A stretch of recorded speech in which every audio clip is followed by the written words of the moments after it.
Alrighty, so today we're going to do the season preview of the Colorado Rapids. So there's no doubt that the Rapids has had a relatively quiet off season. I mean, besides them getting two defender from FC Cincinnati in the early part of the off season, it's been a relatively quiet off season. They didn't really add too many pieces.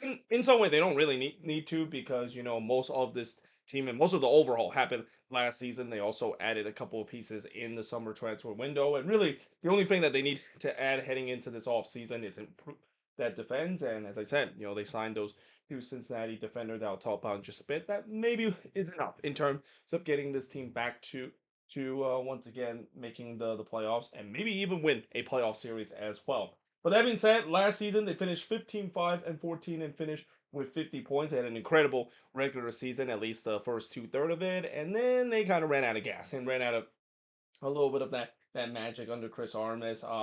Dropped down all the way to seventh in the standings, and unfortunately had the undubious honor to face against the defending MLS Cup champion, that is the LA Galaxy. And yeah, that series was not close whatsoever. I mean, it was an absolute blowout, especially the first game. That is, I even mentioned, that is easily the worst game the Colorado Rapids play against the Galaxy, where they only managed to have one shot in the entire game in that 5-0 thrashing that they took in the hands of the defending MLS Cup champion. But yeah, as I said, they got eliminated by the Galaxy in the first round. The last playoff appearance is 2024, but the last time they won a playoff series, it's actually been a while since they've won a playoff series. And one of the things that's got to be very frustrating if you're a Rapids fan, this team has made the playoffs a lot in recent memory, definitely more than in terms of overall, because this team has always been a team that tends to not make the playoffs, and the team that tends to be more of a bottom feeder rather than a contender years in years out. But they had their fair share of playoff appearance. They just can't win a playoff series. The last time they won a playoff series is 2016, and ironically, that was a playoff series where they won against the LA Galaxy. So you can say that the Galaxy kind of got their revenge 8 years later.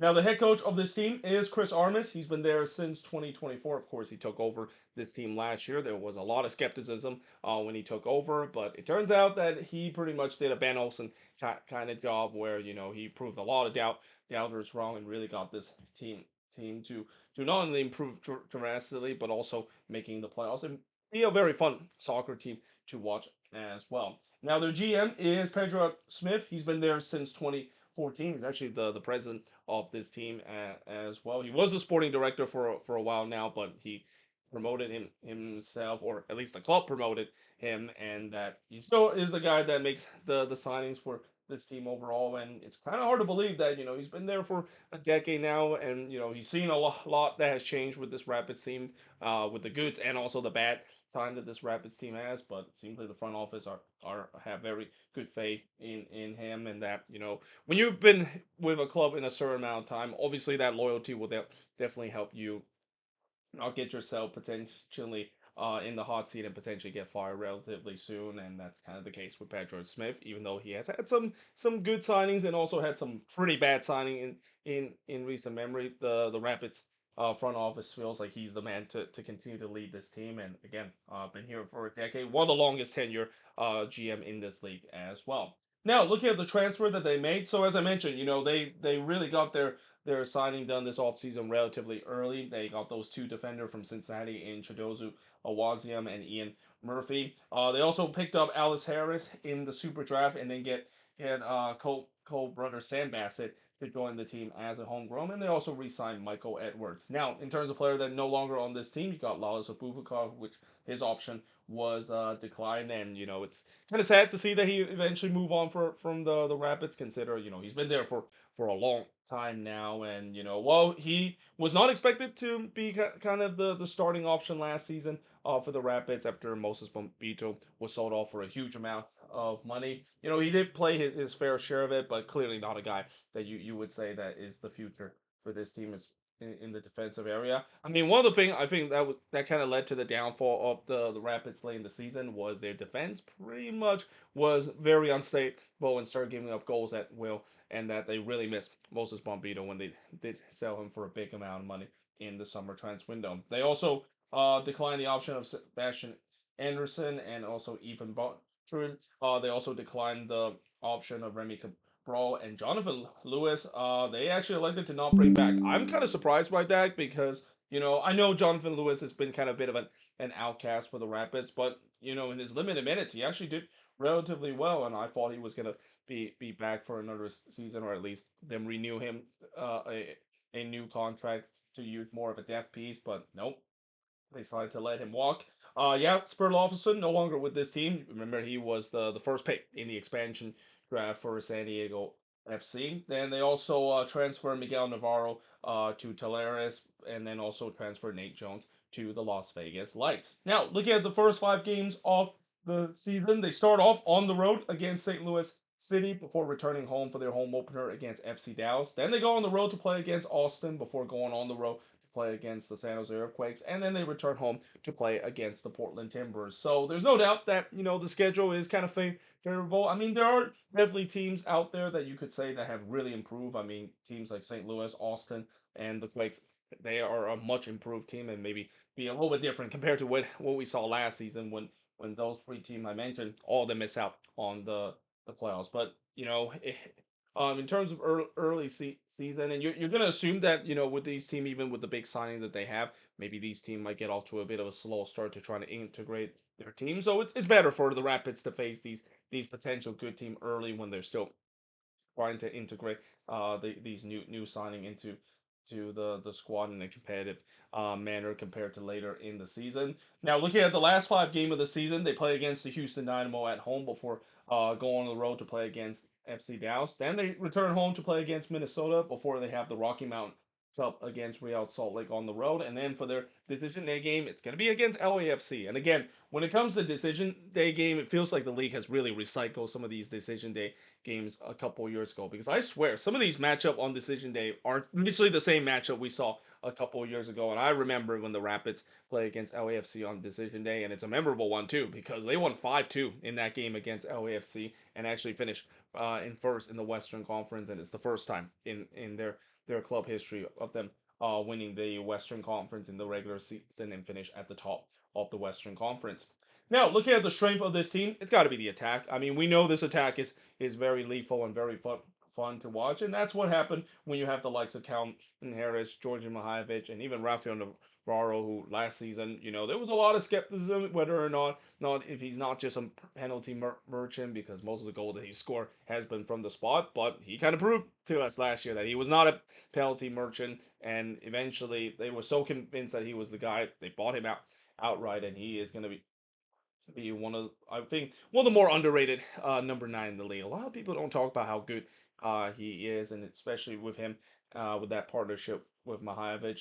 This is a very good attack, and it's shown last season too. They play some of the most fun and beautiful soccer we've seen any team play in the Western Conference and in the league. Now, the biggest weakness of this team, it's got to be the goalkeeping and the defense. Now, the defense, again, depending on whether or not the signings that they made with Ian Murphy and Awazium, we'll see whether or not if that is going to be an upgrade. I still have some skepticism about the defense. The fullback position, I think, is pretty much set in stone. But I do have questions when it comes to central defense and the center back partnership. I'm assuming Maxo is probably going to be there, and he's going to partner with Awazium in that center back role, and we'll see how they, of course, would do, because again, this defense for Colorado, it really started to fall apart after the departure of Moses Bombito, and it also doesn't help that their goalkeeper Zach Steffen really kind of didn't do relatively well throughout the season as well. And again, we'll see whether or not if he can have a bounce back here, because his first season for the Rapids, yeah, yeesh, that was not a great debut season for him with this team. Now, looking at the three big question for this team. So obviously, it's hard to believe, but I think all three DP spots for the Rapids have now been filled up. I mean, I know it's kind of crazy to say because it was just, I think last year we talked about who exactly the Rapids are going to sign in terms of having all three DP being open, but now it's being filled up. Now the question is, can they buy one of their DP out? Because when you look at these free DP, the one player that I can say that probably need to be buy out, and maybe if they can have a chance to buy him down in terms of the designated player contract that he currently on, is Kevin Cabral. And don't get me wrong, Kevin Cabral, I think he has done much better with the Colorado Rapids compared to him his time with the Galaxy. And say what you say about the memes about him not being able to finish, he did do pretty well last season. But as a DP caliber player, no chance. I never liked that contract when the Rapids decided to take on Kevin Cabral DP contract, and in some way the Galaxy are pretty much just saying thank you very much Rapids, taking this awful contract off of our hand, and now we'll see whether or not if they can buy that down. And remember, each team gets to buy down this season, so there's a chance that they can definitely buy out that contract or even buy down the Kevin Cabral contract, whether it's this offseason or maybe wait until the summer transfer window. Because again, I don't think this team really needs too much upgrade. Consider they are pretty set. And as the season goes along, if things doesn't quite work out, maybe they can use that DP spot that they bought out of Kevin Cabral to continue to add to the team. And then again, as I mentioned, the defense, I'm still kind of unconvincing whether or not if this defense has been upgraded. I mean, don't get me wrong, Awazium and Murphy, those are two really good players that was part of that Cincinnati defense. And again, very surprised to see not Cincinnati decided to keep hold of them. Consider that was one of the biggest weakness of them in terms of not having enough depth on the back line. But again, we'll see whether or not if they can do well. And the same goes for Zach Steffen as well. I mean, he needs to have a bounce back year. Now the good news is that he did pitch a shutout in the January Cupcake game against Costa Rica, so maybe that gave him some confidence as well, because there's no doubt he needs to have a bounce back season. It was a bit of a nightmare season he had in his first season. The underlying number doesn't lie that his number was not good whatsoever, and he's gonna have to have a bounce back year, because while he is still on the cusp of the U.S. men's national team, and I think the reason why he still got the invite back to the January camp is because he has that experience